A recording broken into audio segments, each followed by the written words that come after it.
Oke, assalamualaikum warahmatullahi wabarakatuh. Sebelumnya perkenalkan nama saya Among Bagas Punarba Purnama dan ada rekan saya Rio Agatha Prasetyo. Lalu di sini ada tamu kita nih, yaitu Mas Andre Gunawan. Oke, jadi kita langsung aja ke wawancaranya. Sebelumnya nih, Mas Andre Gunawan nih, bisa minta tolong perkenalkan nih. Baik, Assalamualaikum warahmatullahi wabarakatuh. Halo semuanya, perkenalkan nama saya Andri Gunandra Atmaja. Saat ini saya bekerja sebagai Android developer. Senang banget hari ini bisa sharing sedikit perjalanan dan pengalaman saya. Semoga bisa bermanfaat ya. Oke, Salam siap. kenal semua. Oke, yuk salam kenal Mas. Baik, Mas Andre, terima kasih atas perkenalannya. Di sini saya mau tanya nih terkait dengan perjalanan karir Mas Andre. Itu apa yang bikin Mas Andre tertarik memulai karir di bidang ini? Baik, awalnya aku tertarik sama Android developer itu karena suka banget sama dunia teknologi sih. Terus waktu pertama coba bikin aplikasi Android itu sederhana, tapi rasanya nagih gitu. Tiap kali lihat aplikasinya jalan di HP sendiri tuh ada kepuasan sendiri gitu. Oke, baik, baik. Oh, jadi lebih ke ini ya Mas ya, lebih ke aplikasi ya Mas ya. Aplikasi mobile Aplikasi Android mobile. gitu. Oh, oke sih. Menarik sih ini untuk aplikasi mobile sendiri nih. Tapi kan dulu pasti waktu baru mulai tuh banyak rintangannya gitu, Mas. Bisa diceritain dikit dan bagaimana cara menghadapi rintangan tersebut gitu? Eh, Tentunya banyak ya. Waktu itu harus ngerti pola pikir Anda itu sendiri dari life cycle activity sampai optimasi performa aplikasi itu gimana gitu kan. Awalnya pusing banget plus harus ngejar update Android yang tiap tahun tuh berubah gitu. Tiap update tuh harus ada perubahan yang harus disesuaikan lagi gitu dari awal sampai akhirnya gitu. Jadi Berarti harus banyak penyesuaian dulu ya sih? Iya, kayak adaptasi terhadap perubahan yang baru gitu. mungkin bener ya untuk perkembangan teknologi itu emang cepet banget ya. Jadi untuk ketika ada teknologi baru lagi harus bener-bener cepet adaptasi gitu ya Mas ya. Iya, kita harus selalu mengikuti tren yang ini kan di perusahaan berlaku gitu. Tapi nih Mas, pasti kan dulu pernah dalam menghadapi rintangan tuh ada kesulitan tersendiri. Nah, dari situ apakah Mas Andre tuh pernah pengen nyerah gitu aja atau emang pengen lanjutin tapi itu gimana cara mengatasi apa rasa pengen nyerah itu biar nggak putus asa lagi, pengen punya semangat lebih untuk belajar lagi gitu Mas. Mungkin boleh diceritakan lebih detailnya gitu. Jadi ngerasa pengen nyerah tuh pasti ada ya di setiap orang tuh. Apalagi waktu itu pas debug error gitu, yang nggak ketemu-ketemu. Biasanya cara ngatasinnya tuh aku break dulu gitu, sebentar cari inspirasi atau biasanya baca dokumentasi kayak forum kayak Stack Overflow gitu. Apalagi sekarang kan lebih enak ya belajar bisa pakai AI gitu. Jadi kita bisa tanya kesulitan kita di mana dan si AI itu menjelaskan gitu. Akhirnya setelah tenang, setelah udah paham itu idenya bisa muncul lagi gitu. Akhirnya bisa ngerjain lagi kayak gitu sih kalau dari aku. Jadi harus memanfaatkan teknologi yang ada juga ya.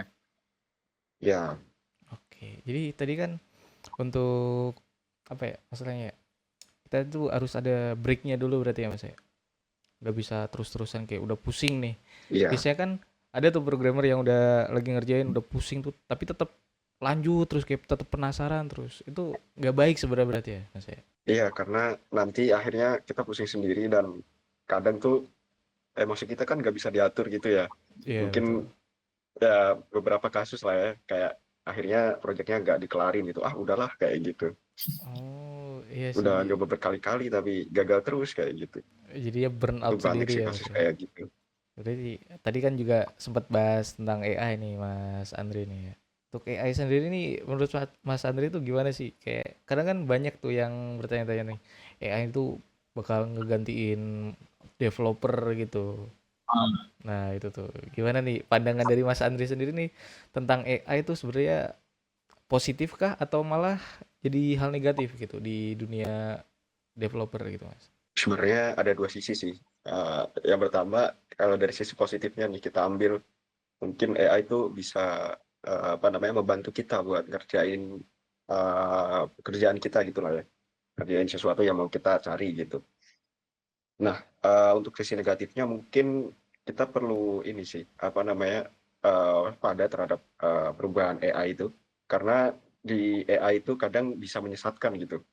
Misalkan, kita udah explore jauh-jauh nih, ternyata yang kita mau nggak itu, akhirnya ya kita ngulang lagi dari awal gitu. Projeknya nggak selesai dan project itu tadi yang kita pakai AI tadi, error semua gitu, kayak ya kita sebenarnya ngapain sih dari tadi kayak gitu. Sebenarnya kuncinya lebih di prompt-nya gitu sih. Sebenarnya ya AI sekedar tools doang ya Mas ya. Kayak untuk ningkatin Ya, produktivitas kita gitu. Misal kita tahu gitu apa arahnya mau kemana gitu, itu malah lebih cepet gitu ya Mas ya. ya, jadi AI itu membantu kita sih sebenarnya. Kayak orang-orang mungkin bilangnya bakal ngegantiin kita gitu. Ya. Cuman untuk sementara ini ya, untuk sementara ini perkembangannya tuh ya AI itu nggak bisa ngapa-ngapain tanpa perintah kita gitu. Jadi core-nya itu intinya ada di perintah kita gitu. Prompt yang kita tulis tuh ya AI bakal nge-generate. Kalau misalkan AI kita nggak ngapa-ngapain tuh dia nggak bisa apa-apa gitu. Oke, baik. Tadi kan udah bahas tentang jauh tentang AI ya Mas ya, dan pengalaman Mas Gunawan untuk apa menggunakan AI itu baiknya kayak gimana dan sisi positifnya gimana, negatifnya gimana gitu kan. Nah, sekarang saya mau nanya Mas, menurut Mas tuh momen apa yang menjadi titik balik sampai Mas Gunawan tuh bisa di titik sekarang gitu?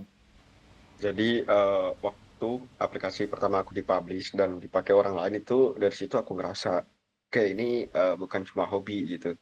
Kayak ini karir yang bisa beneran gue tekunin gitu. Dan akhirnya dari situ sih titik balik aku ketika udah berada di titik paling bawah nih.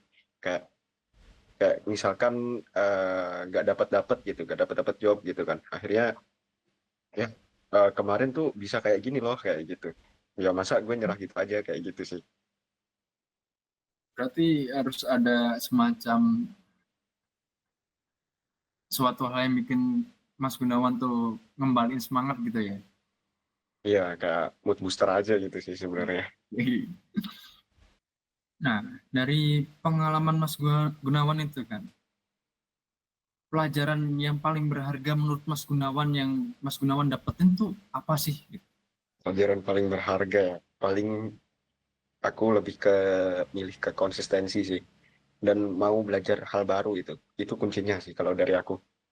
Dimana Android ini kan terus berkembang gitu ya. Apalagi sekarang mungkin udah Android 15 gitu ya. On progress ke Android 16 gitu. Hmm, Kalau kita berhenti belajar itu kita bakal ketinggalan gitu.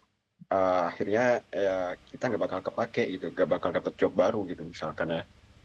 Kayak gitu sih kalau dari aku. oke. Berarti intinya kita harus konsisten belajar terus-menerus, apalagi tentang dunia internet ya kan, yang perkembangannya pesat banget. Jadi kita harus terus mengikuti hal itu ya. Iya, Oke. Nah, jadi bener ya. Ya kayak tadi lah yang dibahas gitu kan. Kayak harus bener-bener peka, harus bener-bener apa ya bahasa gaulnya tuh kayak satset gitu ya Mas ya. iya Harus benar satset gitu benar. ya.